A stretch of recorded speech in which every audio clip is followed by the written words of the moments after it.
Good morning students. कल वाले lecture में हमने कॉमर्स की बात की थी। कॉमर्स क्या होता है, इसके कौन कौन से टाइप्स होते हैं। उसके अंदर हमने दो टाइप्स की बात की थी। कौन कौन से? एक तो ट्रेड की बात की थी और एक एड्स टू ट्रेड की बात की थी। ट्रेड में हमने किसकी बात करी थी? इंटरनल ट्रेड और एक्सटर्नल ट्रेड। ठीक है, इंटरनल ट्रेड में हमने दो ट्रेड्स देखे थे। पहले तो इंटरनल ट्रेड कौन सा ट्रेड होता है? वो ट्रेड जो with in the geographical limits of country में होता है, मतलब कि विद इन एक ही कंट्री के अंदर अंदर जो भी ट्रेड होता है वो इंटरनल ट्रेड होता है। ठीक है, और जो ट्रेड कंट्री से बाहर होता है, जैसे हम इंपोर्ट एक्सपोर्ट करते हैं, तो वो क्या होता है? हमारा एक्सटर्नल ट्रेड होता है। ठीक है, इंटरनल ट्रेड में हमने दो पार्ट्स देखे थे। कौन कौन से? होलसेलर और रिटेलर।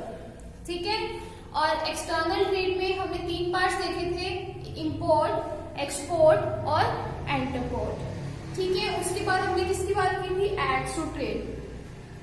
एड्स टू ट्रेड क्या होता है? एड्स टू ट्रेड का मतलब होता है कि वो एक्टिविटीज जो हेल्प करती है कि इकोनॉमी के अंदर क्या हो, मार्केट में क्या हो, गुड्स का स्मूथ फ्लो हो, कोई भी कंज्यूमर या प्रोड्यूसर को कोई भी प्रॉब्लम ना आए।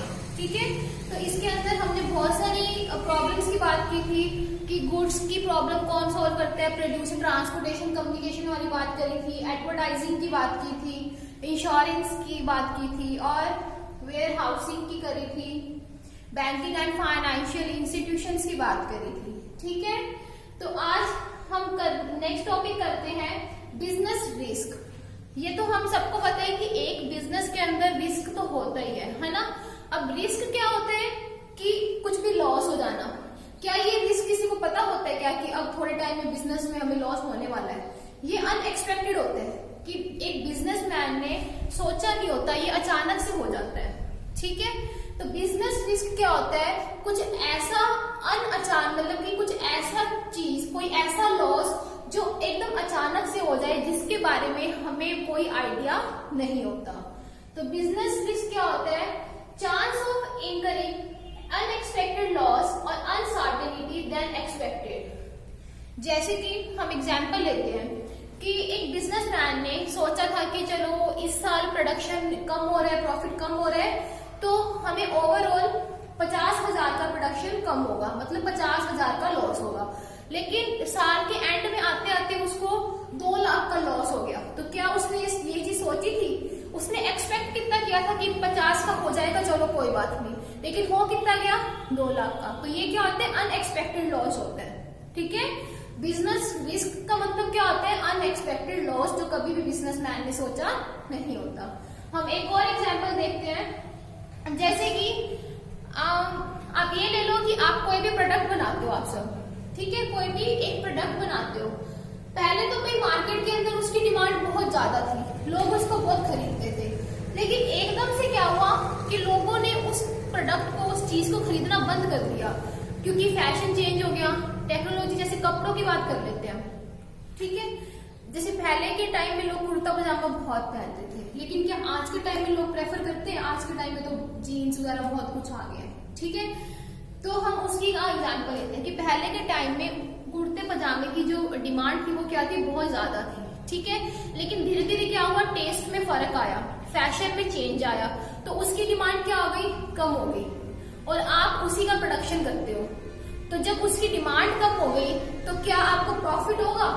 नहीं होगा। तो क्या आपको इनकम होगी? नहीं होगी। तो प्रॉफिट नहीं हो रहा, आपका खर्चा ही नहीं निकल रहा, तो क्या हो रहा है? आपको लॉस हो रहा है। क्या आपने सोचा था? आपको ये था कि इस पूरे साल में तो हमें बहुत ज्यादा प्रॉफिट होने वाला है, एकदम अच्छा प्रोडक्शन हुआ है, मार्केट में बहुत सही बिकेगा, लेकिन एकदम से साल के बीच में ही फैशन फटाफट चेंज हो गया और सब लोगों के टेस्ट भी चेंज हो गए। अब सब लोग कुर्ते पजामे को छोड़ के जीन्स पे आ गए। ठीक है, तो मतलब आपका प्रोडक्शन, आपका माल तो बिका ही नहीं, तो आपकी इनकम हुई नहीं, प्रॉफिट आपका हुआ ही नहीं। तो वो क्या होते हैं? अनएक्सपेक्टेड लॉस होते हैं, जो कि कभी भी सोचा नहीं होता। ठीक है, तो ये वो एग्जाम्पल है कि किसी प्रोडक्ट की अगर डिमांड कम हो गई, कैसे कम हुई? टेस्ट, प्रेफरेंस या फैशन के चक्कर में। तो उससे क्या हुआ?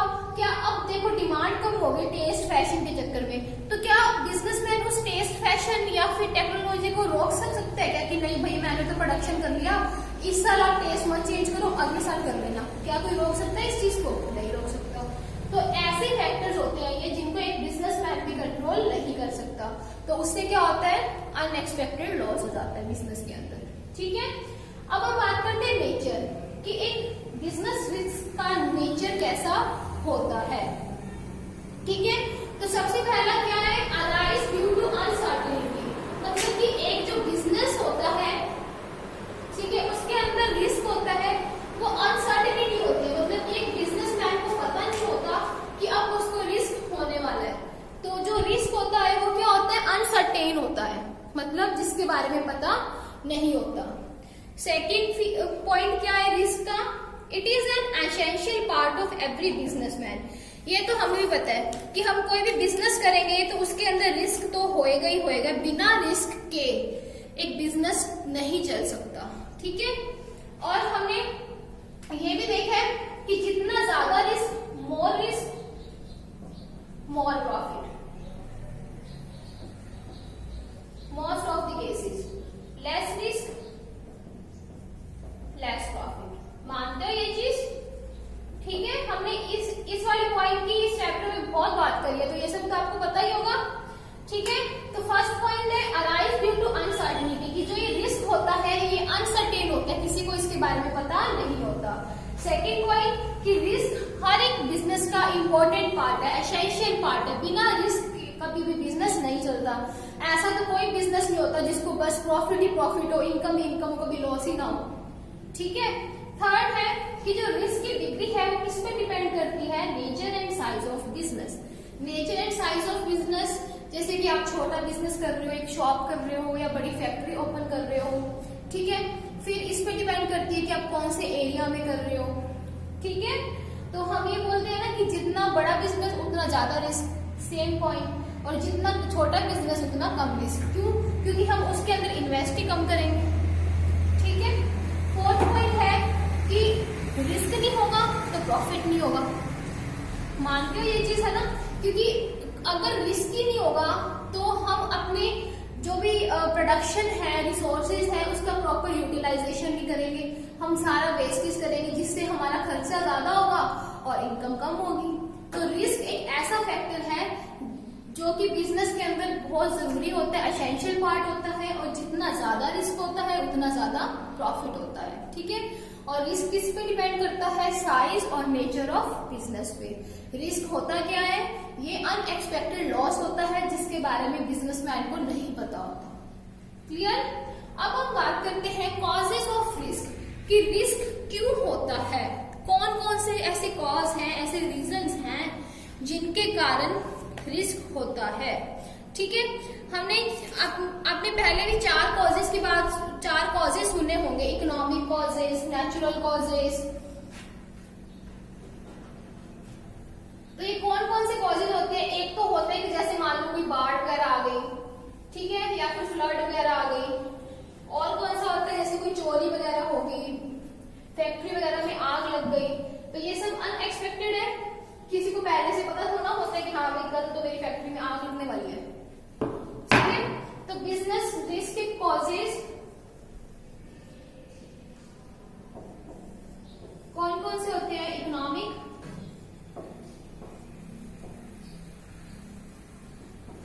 नेचुरल, ह्यूमन, तीन हो गए। एक और होता है, एक इकोनॉमिक होता है, एक ह्यूमन होता है, एक नेचुरल होता है और एक फिजिकल होता है।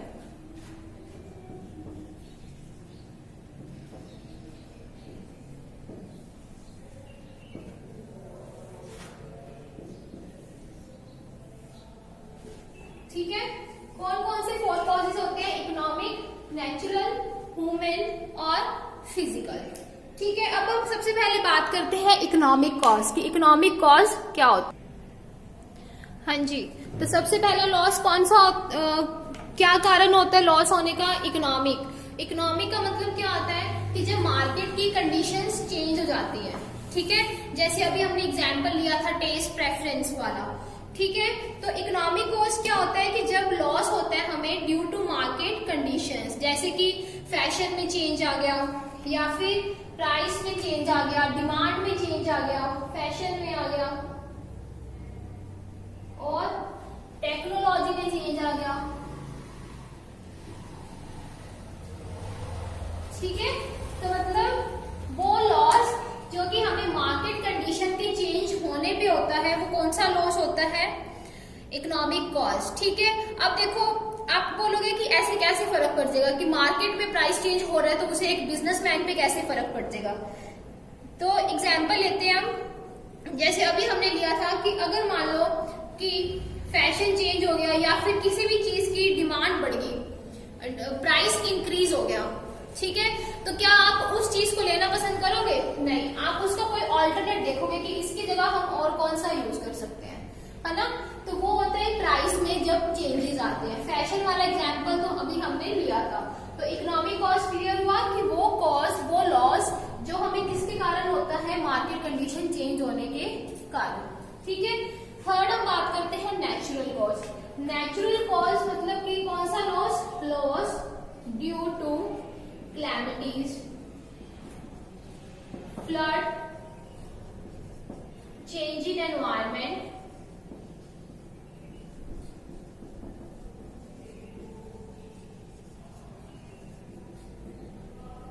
ठीक है।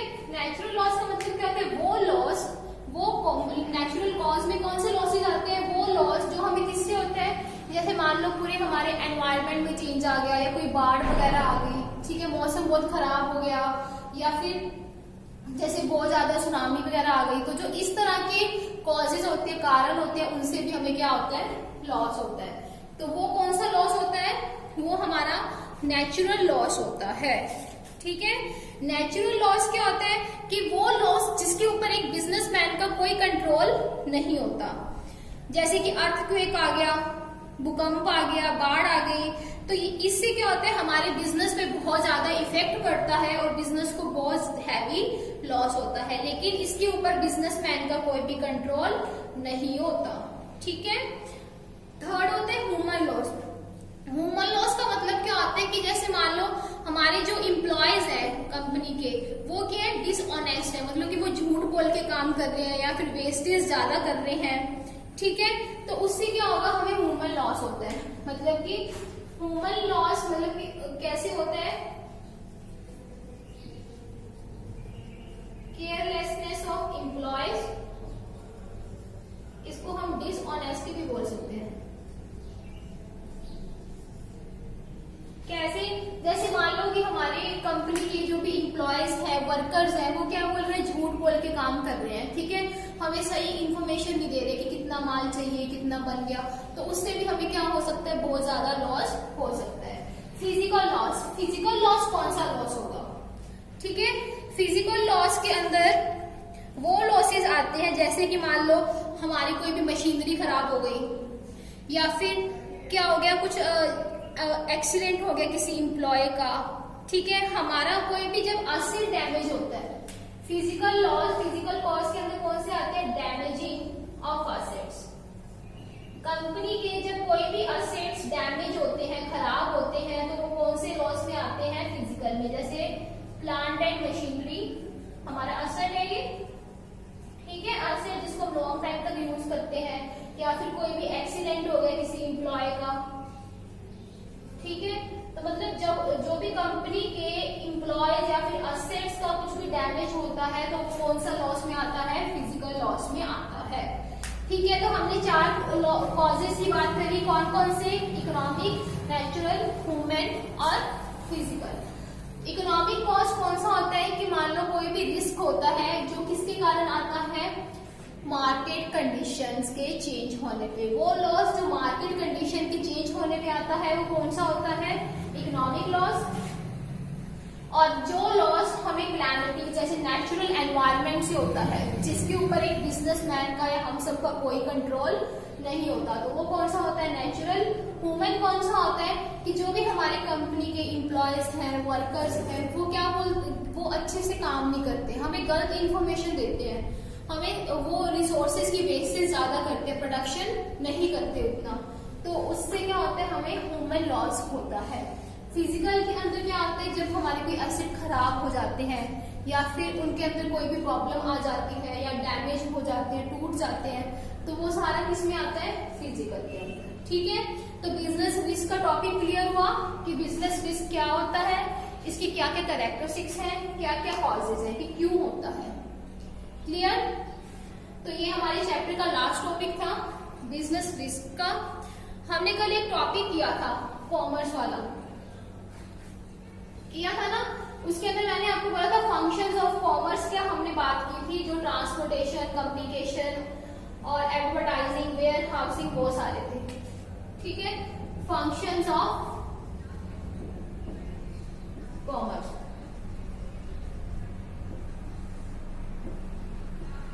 ठीक है, वैसे तो ये कल वाला टॉपिक ही है, सेम है, लेकिन लैंग्वेज में फर्क है। क्वेश्चन जब आपके एग्जाम में आता है तो वो थोड़ा चेंज होके आता है। हमने कौन कौन से किए थे, ट्रांसपोर्टेशन,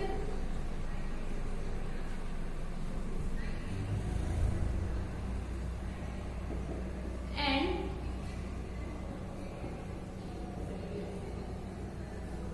कम्युनिकेशन। ठीक है, फिर हमने किया था वेयर हाउसिंग, फिर हमने कौन सा किया था, बैंकिंग,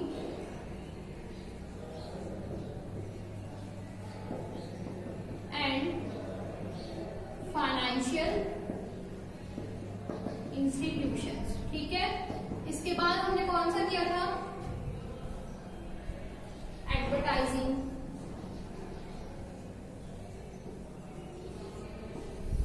और इंश्योरेंस,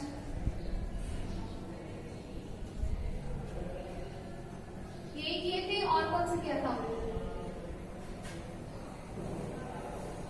मेल तो हमने ये किए थे, बाकी हम देख लेते हैं कोई एक आधा रह गया। ठीक है, अब देखो ट्रांसपोर्टेशन एंड कम्युनिकेशन में क्या होता था कि ये कंज्यूमर और प्रोड्यूसर के बीच में लिंक बिठाता था, क्योंकि कंज्यूमर को नहीं पता होता कि हर प्रोडक्ट का, हर चीज का प्रोडक्शन कौन कौन से एरिया में हो रहा है, कौन कौन सी कंपनी उसका प्रोडक्शन कर रही है। ठीक है, तो इसलिए जो कॉमर्स है वो क्या करता है, कंज्यूमर और प्रोड्यूसर के बीच में लिंक बिठाता है। ठीक है, तो किसके बीच में लिंक बिठाता है, कंज्यूमर और प्रोड्यूसर के बीच में। तो ये कौन सी प्रॉब्लम सॉल्व करता है, removing the problem of persons, की पर्सन्स की प्रॉब्लम को ये सॉल्व करता है। ठीक है, कौन सी प्रॉब्लम को सॉल्व करता है, पर्सन्स की प्रॉब्लम को। कैसे, अब देखो कि बहुत सारी गुड्स होती हैं वो अलग अलग जगह पे बनती है, लेकिन अब प्रोड्यूसर और कंज्यूमर का कोई डायरेक्ट रिलेशन तो है नहीं, कोई जो भी बनाने वाला है वो सारे मार्केट के अंदर फोन तो करता नहीं है कि मैं यहाँ पे बना रहा हूँ, मैं यहाँ बना रहा हूँ, आप यहाँ आके लो। ठीक है, तो कॉमर्स का जो ट्रेड सेगमेंट होता है ये प्रोड्यूसर और कंज्यूमर के बीच में लिंक बिठाता है, जो कि हेल्प करता है हमें गुड्स और सर्विस एक्सचेंज करने में। ठीक है, सेकंड हम बात करते हैं hindrance of place. Hindrance of place का कल हमने बात करी थी कि जैसे मान लो हमने एसी और कूलर की बात करी थी। ठीक है, कि एसी का प्रोडक्शन होता तो पूरे साल है, लेकिन वो बिकता तो सिर्फ गर्मियों में है, तो क्या वो पूरे साल उसका प्रोडक्शन नहीं करते, प्रोडक्शन तो करते हैं, लेकिन वो जो फिर प्रोडक्शन होता है उसको वो एक जगह पे स्टोर कर लेते हैं, तो उसको क्या बोलते हैं, वेयर हाउसिंग। ठीक है, तो वेयर हाउसिंग किसकी प्रॉब्लम सॉल्व करता है, helps to removing the hindrance of place, place की प्रॉब्लम को सॉल्व करता है। ठीक है, थर्ड हम बात करते हैं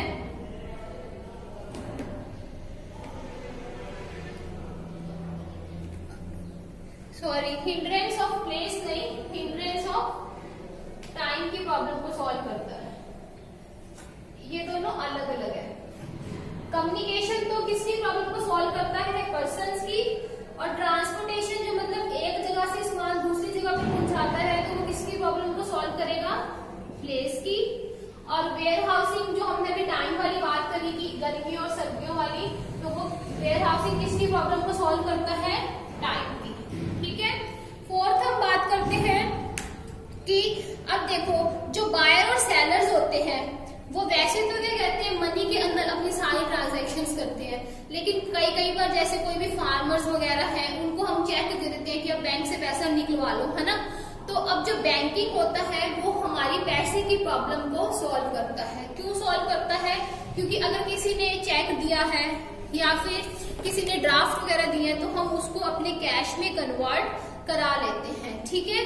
तो बैंकिंग किसकी प्रॉब्लम को सॉल्व करता है? एक्सचेंज की, ठीक है। और बैंकिंग हमारी हेल्प भी करता है ना, हमें लोन वगैरह देने में, बिजनेसेस की हेल्प करता है कि उन्हें लोन देता है, क्रेडिट फैसिलिटीज देता है।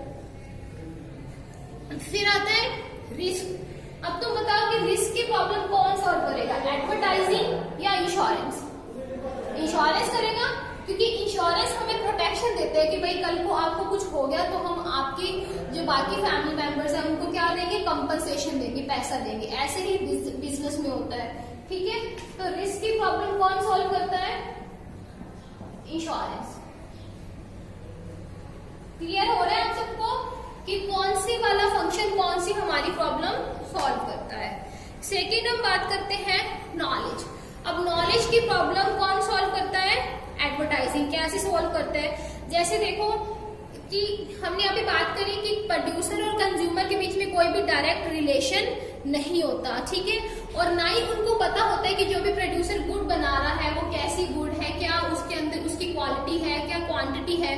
तो जो भी एडवर्टाइजमेंट होती है, जैसे टीवी में आ रही है, फोन में आ रही है, न्यूज़पेपर में आ रही है, तो हमें उससे पता चलता है कि ये प्रोडक्ट मार्केट में आया है, इसकी ये फीचर्स हैं, ठीक है। तो एडवर्टाइजमेंट किसकी प्रॉब्लम सॉल्व करता है? नॉलेज की। मतलब एडवर्टाइजमेंट से हमें किसी भी प्रोडक्ट के बारे में क्या मिलती है? नॉलेज मिलती है। क्लियर? तो ये थे हमारे फंक्शंस ऑफ कॉमर्स। ये बहुत इंपॉर्टेंट क्वेश्चन है, इसे अच्छे से अपनी बुक से रीड आउट करना। तो आपका फर्स्ट चैप्टर कंप्लीट हो गया है। इसके प्रॉपर नोट्स बना लो, पूरा होमवर्क कर लो। जब आपकी कॉपीज स्कूल में आएंगी तो प्लीज इसका होमवर्क, नोट्स और क्वेश्चंस अच्छे से करके फिर भेजना, ठीक है। और इसको अच्छे से पढ़ लेना। कोई डाउट हो कोई टॉपिक में तो मेरे से पूछ लेना। Thank you.